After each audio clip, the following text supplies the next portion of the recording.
Direction donc Nouakchott en Mauritanie où se déroule la 49e session du Conseil des ministres des Affaires étrangères de l'OCI. La chef de la diplomatie burkinabé s'est adressée à ses pairs. Elle a salué les efforts consentis par l'organisation et l'invite à plus d'action au regard du contexte dans la plupart des pays membres, contexte marqué par des crises sécuritaires et humanitaires. Le point avec notre envoyé spécial, Maïmouna Traoré. 49e session ordinaire du Conseil des ministres des Affaires étrangères de l'Organisation de la coopération islamique. Olivia Rwamba s'adresse à ses pairs.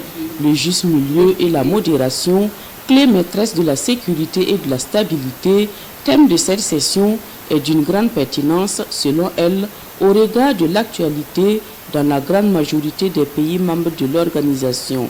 Elle dépeint la situation au Burkina Faso. Plus d'1 850 000 personnes déplacées internes, 6 253 écoles et environ 200 services de santé fermés à la date du 1er janvier 2023. Cette situation préoccupante, Monsieur le Président, nous oblige à l'action tout en accordant une place de choix aux domaines clés de la sécurité et de la lutte contre le terrorisme et l'extrémisme violent.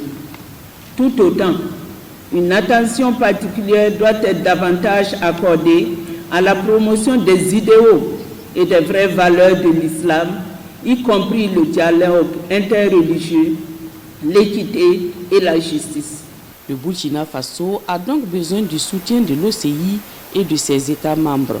Pour elle, la mise en œuvre de la vision 2025 de l'OCI et de son plan d'action, ainsi que la décision du Royaume d'Arabie Saoudite de tenir une table ronde en vue de mobiliser les fonds nécessaires pour une assistance humanitaire adéquate, constituent des atouts.